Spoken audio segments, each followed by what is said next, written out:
숨기는 자, 버리는 자, 이런 제목으로 함께 말씀을 나누도록 하겠습니다.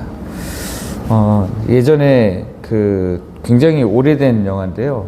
벌써 10년도 더 넘은 2008년도에 개봉한 영화 중에 좋은 놈, 나쁜 놈, 이상한 놈, 이런 제목의 영화가 있었습니다. 이병헌 배우가 이제 출연한 영화였는데요. 그 당시에는 이 영화 제목을 보면서 되게 희한한 제목의 영화다. 어떻게 저런 생각을 했을까? 좋은 놈, 나쁜 놈, 이상한 놈. 그런 놈들이 3명이 모여가지고 이제 뭔가 스토리를 만들어가는 거죠. 어제 설교 제목을 정할 때 이 좋은 놈, 나쁜 놈, 이상한 놈을 좀 약간 이런 느낌으로 설교 제목을 정하고 싶었어요. 그래서 숨기는 놈, 버리는 자, 이렇게 하고 싶었는데 숨기는 자, 버리는 자, 이렇게 제목을 정했습니다. 여러분, 만약에 몸에 깊은 상처가 나가지고 고름이 차오르기 시작했는데 고름이 차오르는 줄 모르고 상처가 났으니까 아프고 보기 싫다고 해서 붕대로 꽁꽁 싸매고 감추면 어떻게 되는지 아십니까? 그 안에서 당장은 안 보일지 모르는데 속에서부터 골마가지고요, 나중에는 그게 한번 터지기만 하면 봉합이 됐어도 터지면 그 밑에 고름이 막 올라오거든요. 저희 선교사들은 병원에 가기가 쉽지가 않잖아요. 그러니까 이제 웬만하면 병원에 안 가고 이제 자기가 알아서 이렇게 해결을 하거든요. 근데 어떤 선교사님이 상처가 났는데 그 상처가 뭐 보기 싫은 건 아니지만 그 상처에 이제 피는 지혈이 됐어요. 그리고 나서 거기에 이제 마데카솔 같은 거 있잖아요. 마데카솔을 이렇게 쭉 바른 거예요. 발라서 이제 겉으로는 나았습니다. 겉으로는 나았는데 어느 날 그분이 이제 베트남에서 선교하시다가 라오스로 넘어오신 선교사님이셨는데 어느 날 베트남에 있을 때 베트남에 오토바이가 하도 많으니까 옆에 지나가던 오토바이가 자기 팔을 핸들로 툭 치고 지나간 거예요. 일부러 그런 건 아니고요. 근데 그 순간에 그 충격에 봉합되고 이제 다 나은 줄 알았던 그 상처 부위가 건드려지면서 거기서 고름이 쏟아져 나오기 시작한 거예요. 본인도 너무 놀란 거예요. 겉으로는 괜찮았거든요. 이제 다 나았다 이랬는데 그게 아니라 속에서 고름이 막 나오니까 이거 마데카솔도 함부로 바르면 안 되는구나, 이런 생각을 했었다 하는 이야기를 들은 적이 있습니다. 네, 당장은 안 보일지 몰라도 속에서는 살이 썩어 들어가는 그런 경우가 있다 하는 것입니다. 살려면은요, 아파도 상처를 째고 더러운 것을 빼내야 되는 겁니다. 죄도 마찬가지입니다. 오늘 이 13절 말씀은요, 죄라고 하는 것을 대하는 두 종류의 사람 혹은 두 종류의 태도, 이런 모습을 보여줍니다. 죄를 숨기는 자, 죄를 버리는 자, 이런 느낌인 거죠. 우리의 본성은 어떻습니까? 죄를 지으면 본능적으로 숨기는 자가 되려고 하는 게 우리의 본능이에요. 아담이 하나님께서 먹지 말라고 한 선악을 알게 하는 나무의 열매를 먹은 후에 아담과 하와가 어떻게 했습니까? 하나님이 동산을 거니시는 소리를 듣고 자기의 치부를 가리기 위해서 나무 뒤에 숨었습니다. 우리도 체면 때문에 혹은 비난받을까봐 두려워서 죄를 덮으려고 하는 것이 우리의 본능이다 하는 겁니다. 이것만은 들키면 안 된다 라는 생각으로 마음 깊은 곳에 죄악을 묻어둘 때가 있습니다. 성경은 그런 사람들에게 단호하게 지금 선포하고 있는 겁니다. 자기의 죄를 숨기는 자는 형통하지 못하나, 이렇게 말씀하고 있는 거죠.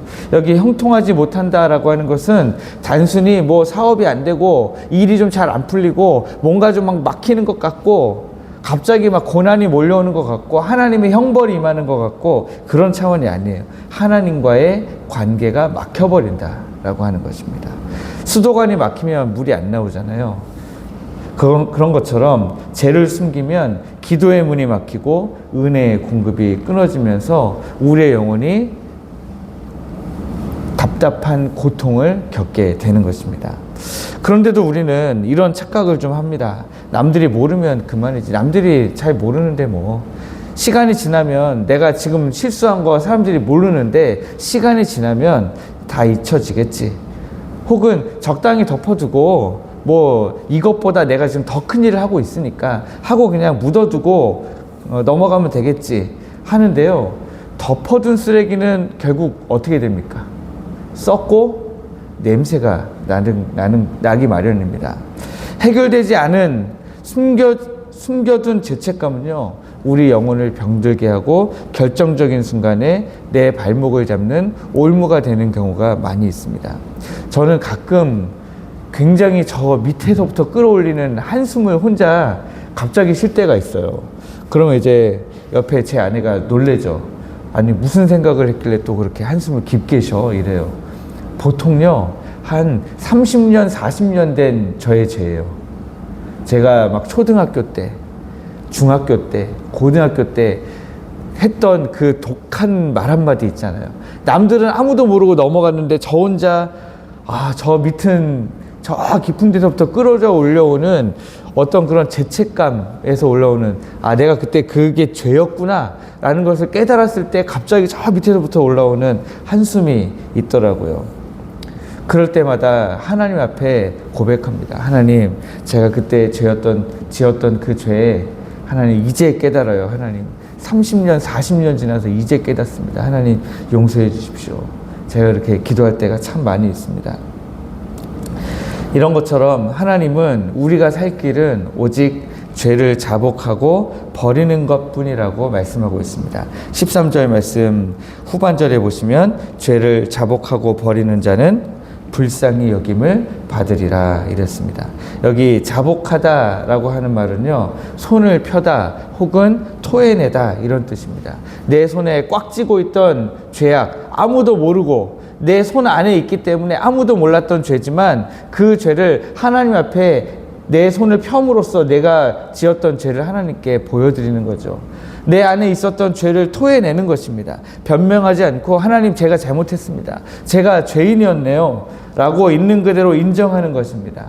그 다음에 나오는 죄를 버리는 자, 여기 버린다라고 하는 것은 단순히 그냥 이제부터 내가 저 죄를 버려야 되겠다 이런 것이 아니라 죄 짓던 그 발걸음으로 가던 길에서 완전히 돌이켜서 반대 방향으로 유턴하는 것을 이야기하는 것입니다. 그렇게 할 때 어떤 일이 일어나느냐? 우리 하나님이 우리를 불쌍히 여겨주신다 라고 약속하고 있습니다.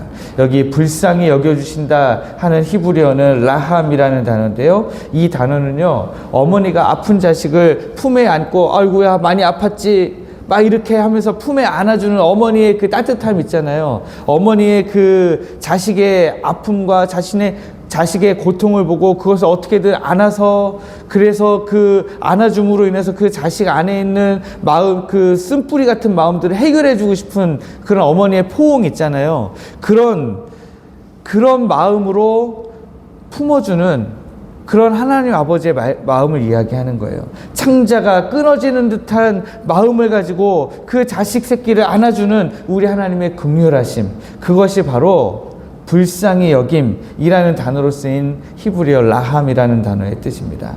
하나님은요, 자복하는 자를 혼내시는 것이 아니라 탕자를 안아주는 아버지처럼 그 아픈 상처를 싸매고 회복시켜 주시는 하나님이십니다.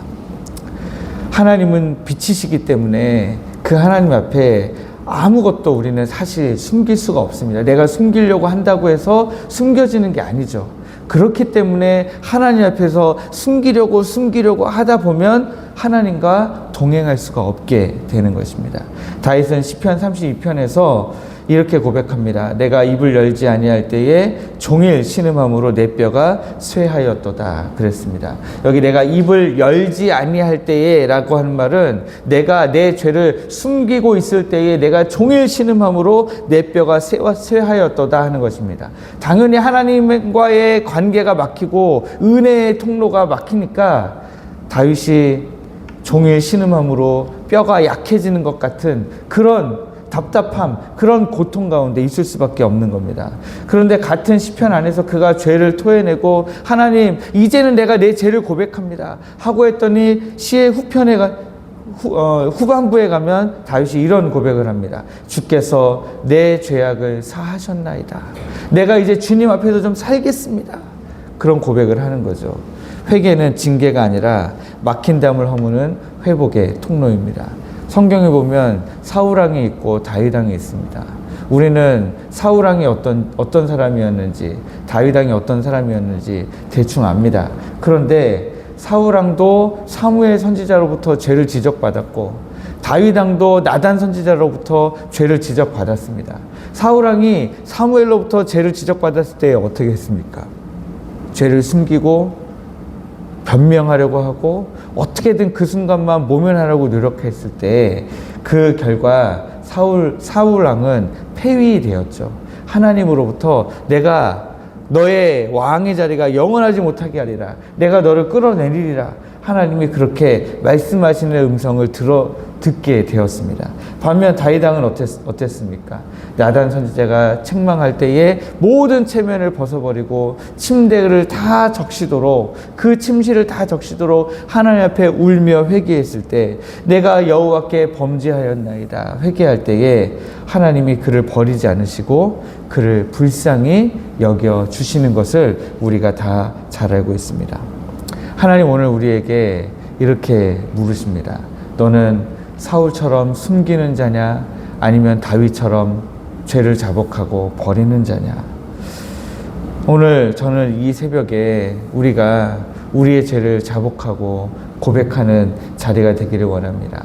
하나님 앞에서 불쌍히 여김을 받는 우리의 기도가 되기를 원합니다. 숨기는 자는 불안 속에 살지만 자복하고 버리는 자는 평안 속에 살 수 있습니다. 오늘 여러분들 하나님의 평안을 누리시는 이 새벽 되시기를 주님 이름으로 축복합니다.